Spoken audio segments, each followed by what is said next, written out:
Assalomu alaykum hammaga. Tarbiya haqidagi bilimlar judayam kerakli va birinchi o'rindagi masala deb hisoblayman. Birinchi o'rindagi nima deydi, hayotimizda yechishimiz kerak bo'lgan savollardan eng asosiylaridan biri bu asl tarbiya. Aslida ko'pchiligimiz asl tarbiya deganda ko'pincha tarbiya berish kerak bolaga, qanaqadir bilim berish kerak bolaga, qanaqadir yo'nalish ko'rsatish kerak, uni ramkaga solish kerak, uni qanaqadir chegara bilan to'sib turish kerak deb o'ylaymizda. Qanaqadir ushlab uni farzandni ramkada tarbiyalashimiz kerak deb o'ylaymiz, to'g'rimi? Chunki bizni ham shunaqa tarbiyalashgan. Bu mumkin emas, chegaralarda ishlanganda bu mumkin, bu mumkin emas, bu yaxshi, bu yomon, bu to'g'ri, bu noto'g'ri deb shunaqa tarbiya berishgan bizga. Shuning uchun ko'pchiligimiz o'ylaymiz, tarbiya shunaqa tarbiya beriladi deb o'ylaymizda. Lekin men ham shunaqa deb o'ylardim. Shu yaqingacha, shu psixologiyaga kirib kelgunimgacha o'ylardim, bolaga tarbiya berilishi kerak. Unga to'g'ri noto'g'rini, yaxshi yomonni o'rgatish kerak deb o'ylardim. Bo'lmasa u bola yo'lida adashib qoladi, bo'lmasa u bola noto'g'ri ishlar qilib qo'yadi, xato qilib qo'yadi, yomon bo'lib ketadi, yomon yo'lga kirib ketadi deb o'ylaganman-da. Lekin aslida unaqa emas ekan. Aslida boshqa narsa ekan. Hozir bir boshdan sizlarga gapirib beraman. Lekin hozircha bitta savolim bor-da sizlarga, mana shu chatga yozib olinglar. Farzand o'zi kim? Farzand mana o'zimiz ham farzandmiz, ota-onamiz ham farzand bo'lgan yoki bolalarimiz bor, endi farzandlarimiz. Farzand sizlar uchun kim? Shu savolga bir ongli ravishda his qilib javob beringlar-chi, shu chatga yozib olinglar-chi. Kim o'zi farzand?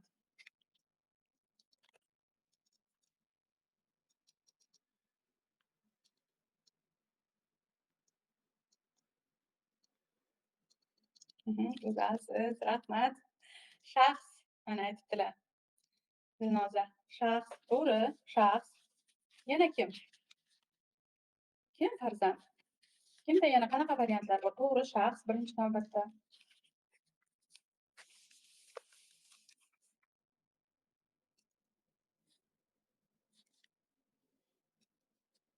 Yana bormi? Yozuvchilar, chatga yozuvchilar bormi? Kim farzand? Yo'qmi?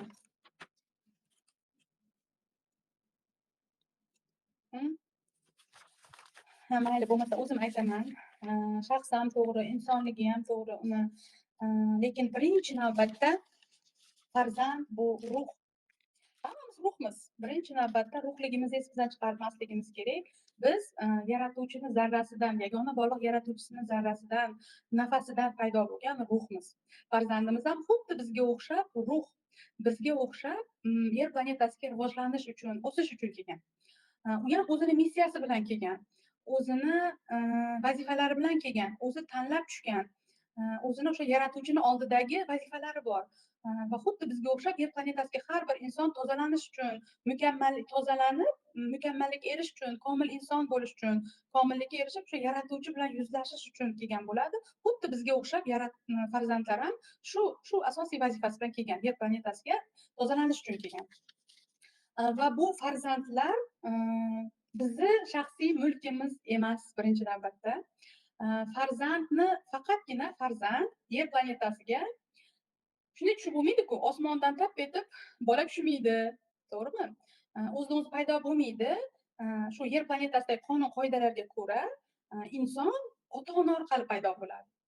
Ota-ona sababchi farzand tug'ilishiga. Yaratuvchi bilan kelishilgan holda ruh o'sha hali yer planetasida tug'ilmasdan oldin o'ziga ota-ona tanlaydi. Otasiga boradi, menga ota bo'lib bering deb boradi. Agar uni ssenariylariga, otasining ssenariylariga to'g'ri kelsa, farzand ssenariylari, farzandni yashab o'tadigan yo'llari, taqdirlari to'g'ri kelsa qabul qiladi va undan keyin onasiga boradi. Shu farzand ketma-ketlikda o'sha o'zini millatini, dinini, juda ham ko'p narsalar tanlaydi. Ajdodini tanlaydi, o'sha yer planetasidagi o'sha joyini,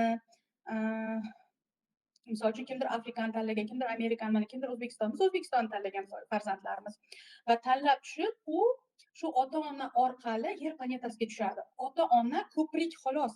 U yer planetasida paydo bo'lishi uchun faqatgina ko'prik hisoblanadi.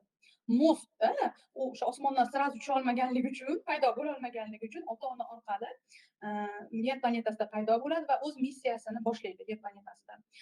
Agar e'tibor bergan bo'lsak, kimdir ota-onasizda o'sha farzandlar ota-onasizlik tanlagan, misol uchun yetimlar yoki mana bolalar uyida detdomda katta bo'layotgan bolalar bular ota-onasizlik tanlagan, ota-ona orqali tug'ilishgan, lekin nimadir sabab bo'lib ota-onasisiz o'sishga majbur. Bularni ham yo'li shunaqa, o'zlari tanlagan yo'l, ota-onasiz katta bo'lishni tanlov qilishgan. Demak, farzand ruh va ota-ona orqali yer planetasida paydo bo'lib o'zini missiyasini bajarishga keladi. Va uni eng asosiy missiyalaridan biri o'sha anglash, sinovlardan o'tish, tajribalardan o'tish. Yer planetasi bilasizlar, sinovli dunyo, imtihonlardan iborat dunyo. O'sha imtihonlarni anglab, yashab, o'tib ketish va yaratuvchiga yaqinlashish, yaratuvchi bilan yuzlashish. Shunaqa bo'ladiki, farzandlarga, ba'zi bir farzandlarga juda ham yomon munosabatda bo'linadi. Misol uchun videoroliklardan ko'rib qolamiz-ku, yosh chaqaloqni ko'rgan bo'lsanglar, urayotgan bo'ladi. Urib tashlayotgan bo'ladi onasi.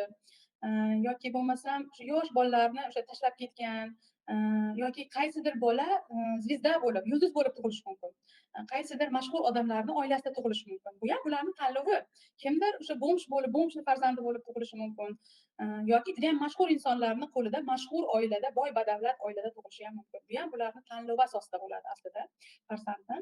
Va nima uchun, endi o'zimizga qaytadigan bo'lsak, nima uchundir farzandlarga o'sha boshida aytgandek, biz mol mulkimiz emas, ular xuddi o'zimizni mulkimizga qaragandek qaraymiz bolalikdan. Misol uchun o'zimni ham qarasam, juda ham ko'p chegaralar bilan katta bo'lganman va 3 ta farzandim bor. Birinchi farzandimga shunaqa chegara qo'yganmanki, xuddiki u inson emasda, u xuddiki u qo'g'irchoqdekda. U yo'qotib qo'yadi o'zini. O'zini boshqara olmaydi.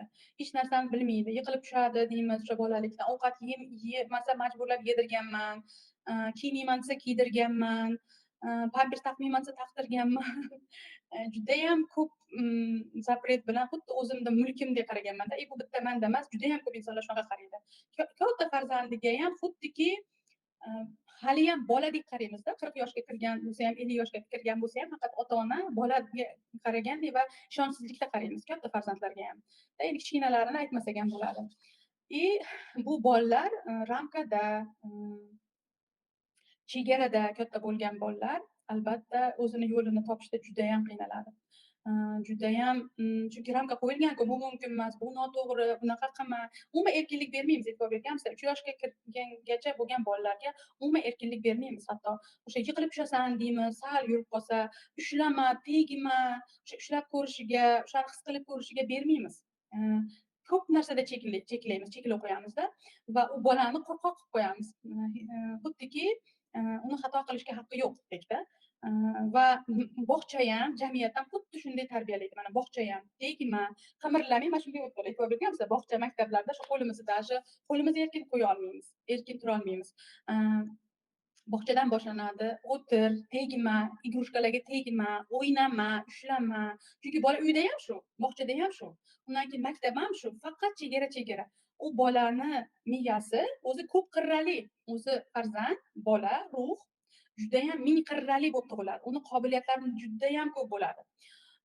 Uni o'tirib xohlagancha rasm chiza oladi, xohlagancha she'r yoza oladi, xohlagan fikrini gapira oladi, lekin biz uni og'ziga yopib, uyat bo'ladi, yomon bo'ladi.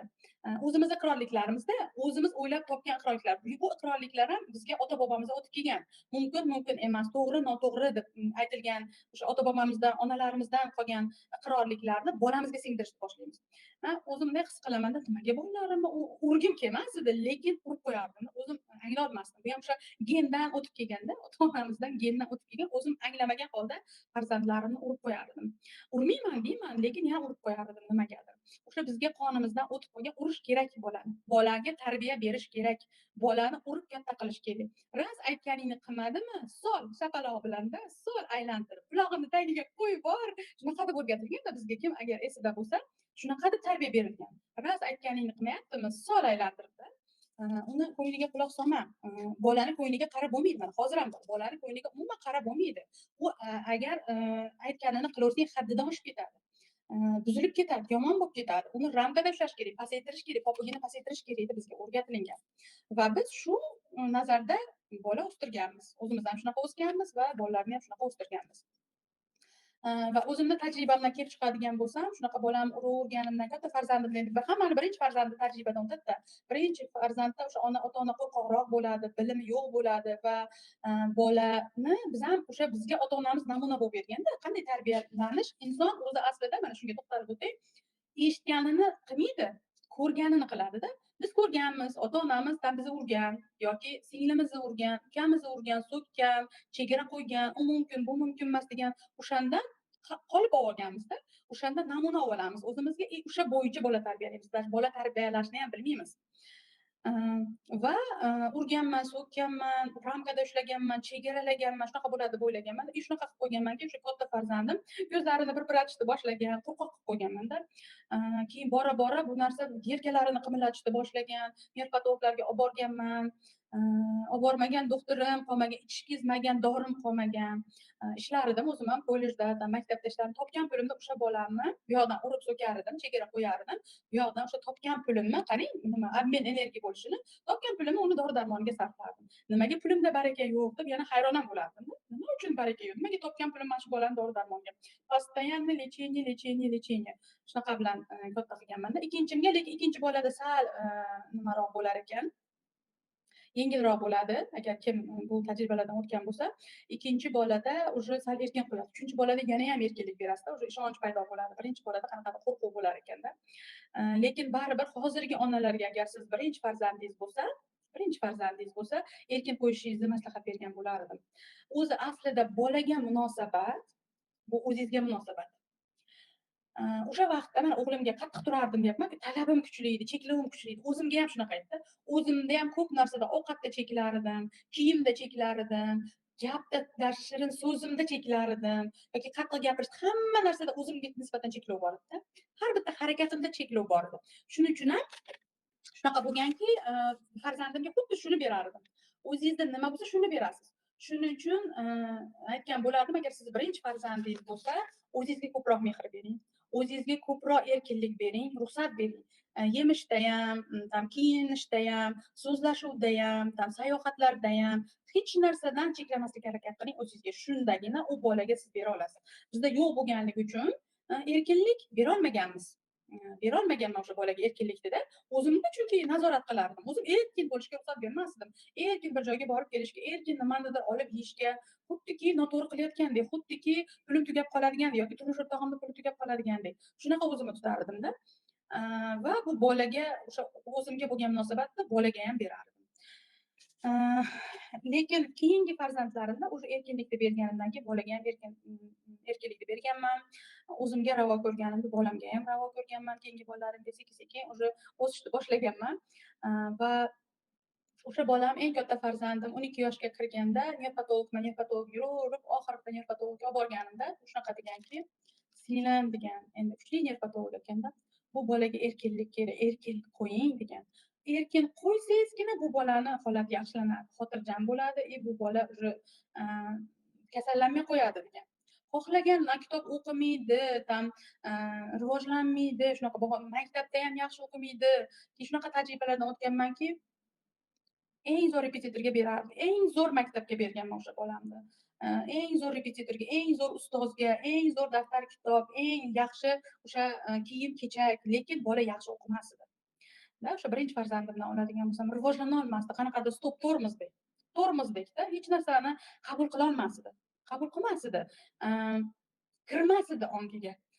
Nimaga bunaqa bu tuppoy, nimaga bu bunaqa deb shunaqa kritika qilib tashlar edim, shunaqa ayblab tashlar, o'zimni ham ayblar edim. Nima qilishni bilmas edimda. Endi shunaqa tajribalardan o'tishimga to'g'ri kelgan. Nima qilishni bilmasdim. Uraman ham foydasi bo'lmadi, so'kaman foydasi bo'lmadi. Dadasi uradi, so'kadi, yaxshi o'qi deymiz, sharoitlar yaratib berganmiz, lekin bola olmas edi. Hozir o'sha o'g'lim chet elda o'qiydi, lekin mana shu rahmat aytaman o'sha nefrotologga erkinlik berganmanki, o'sha 12 yoshidan keyin o'sha bolani qo'yib yuborganman. Turmush o'rtog'imga ham borib aytganman, yo'q, bu bolani 12 yoshgacha biz shuncha qiynabmiz, erkinlik berish kerak ekan bolaga. Nima qilsa qilsin, ha unda buzilib ketadi, u bo'lib ketadi. Yo'q, erkin tashlaylik, erkinlik berib, keyin shundan biz Andijonda yashardik, Buxoroga ko'chib ketganmiz. Buxoroda erkin tashlaganman, o'sha nazorat qilmay qo'yganman. Endi juda tashlab ham qo'ymaganman, nazorat qilar edim, lekin juda hamma narsaga aralashib, uni har bitta ishini nazorat qilmaydigan bo'lganimdan keyin u o'sishni boshlagan. O'sha ingliz tilidan уже qabul qilishni boshlagan, boshqa fanlardan ham, munosabatlari ham o'rtoqlar bilan juda ham yomon edi. Sekin asta o'sha o'rtoqlar bilan kelishni boshlagan, o'qituvchilar bilan urushib ketar edi, jizzakiydi, chunki biz mana shunday ushlab turardik-da u bolani. Biz tarbiyalamoqchi bo'lganmiz. Aslida tarbiya berilmaydi, tarbiya o'rnak bo'lib beradi xolos. Siz o'zingizni tarbiyalaysiz. O'zingizni tarbiyalaganingizda bola o'zidan o'zi avtomatik tarbiyalanib ketadi. Hayotimizda ko'pchiligimiz bilamiz, bu yerda menimcha hamma biladi. Aks ettirish qonuni bor. Farzand ota-onani 100% aksi. 100%, 1000% aksida. Ayniqsa 14 yoshgacha bo'lgan bolalar 100% aksi. Qanaqa aksi? Ota-onani ichki holatini ko'rsatib beradi. Men o'sishni xohlamaganman. O'zim o'qimasdim kitob. O'zim nimadir hobbim yo'q edi. O'lganimda kunidan ishga borib kelardim. Turmush o'rtog'imda ham shunaqa. U bola meni ko'rsatib turibdi-yu. Men o'sishni xohlamayapman. U ham o'solmayapti. Men nimagadir qiziqmayapman-ku. Nimadir zavq bermayapti. Yo sevimli ish topmaganman, yo mazza qilib ovqat qilaman uyda, yo uy uborka hech narsa ma'no yo'qda, просто так yashab yurish. O'shani ko'rsatib bergan ekanda, men anglamaganman. Shuning uchun hozirgi yosh ota-onalarga aytgan bo'lardim, uni solmang ramkaga. O'zingizni o'stiring, o'zingizni rivojlantiring, o'zingiz rivojlaning. Mana psixologiya kuchayib ketgan, ezoterika kuchayib ketgan, bilimlar ko'payib ketdi. O'sha bilimlarni olingda amalda qo'llang. O'shandagina o'sar ekan. Keyin o'sha qo'yib yuborib, o'zim bilan rivojlanishni boshlaganimdan keyin rezko bolalarim o'sib ketdi-da. Juda tez o'sib ketdi, juda oson ekan. Raketa bo'lib uchar ekanda bolalar, shuni his qildim. Sababi men o'syapman, ongimni o'stiryapman-da. Pulda o'sib ketmayapman, ko'p pul topib, bir narsa bo'lib ketganim yo'q, yoki yugurib chopib yurganim yo'q, ongimni o'stiryapman. Ruhim, ongim o'syapti. Fikrlash doirangiz o'sgan sari bola avtomatik u sizni ko'rsatadi, o'zi o'sib ketar ekanda. Shu aytmoqchi bo'lganim, o'zimizni o'stiraylik, o'zimiz namuna bo'laylik. Keyin mana uy uborkasiga ham e'tibor beradigan bo'lsam, umuman yig'ishtirgimiz kelmaydi, lekin bolalarga buyuramizda. Bolalarga buyuramiz, bolalardan manipulyatsiya qilamiz, foydalanamiz. O'zimiz qilgimiz kelmaydi, lekin bolalarni qildiramizda. Baqirib, so'kib, o'zimiz ham shunaqa bo'lganmiz. Bizni ham onamiz so'kib, baqirib, kasal bo'lsak ham dash qilasan, mana shuni qilasan, yig'ishtirasan deb talab qilib turishardi, lekin o'zi qilgisi kelmasdi. Jahlimiz chiqardi, ayam o'zi qilmaydi-da, bizga ish buyuradi, bizdan foydalanadi deb xafa bo'lardik-da. Haqiqatda o'zingiz qilgisi kelmayapti, farzandingiz qilgisi kelmaydi, siz o'ylamang. U xohlamayapti, siz ko'ravering, bolangizga qarab turib, farzandga qarab turib, men shunaqa bo'lganda holatimni aniq-tiniq bilib olaman. Shunaqa qizimga hozir 10 yosh qizim bor, Bebisora, abortga qilishimiz kerak desam, deydi-da, o'zim ham qilgim kelmayapti-da. Yo'q, qilmaylik deydi. Keyin hozir endi ikkinchi o'g'limga ham aytsam, yo'q, aya deydi, qilmaylik, ikkalasi bir-biri bilan sensalar bo'lib ketadi, urushib ketishadi, san qilasan debdi. Keyin tushunaman-da, kelinglar birga qilaylik bo'lmasam deyman. O'zimga ham qilgim kelmayapti, lekin kimdir tozalash kerak-ku, kimdir qilish kerak-ku. Birga qilamiz deyman. Keyin bo'lib beraman, san bu xonani, sen bu xonani, men bu xonani birga qilamiz, davay. Qilamiz. Keyin oxirida san polartaman, men polartaman, san changatasan, san mana uni qilasan deb shunaqa bo'lishib tezda bo'lamiz, birga qilamiz deb o'rgataman-da. Keyin shu bilan qilib ketadi bolalarim. Shu birga qilishimizga o'rgandikda, avvallari unaqa emas edi.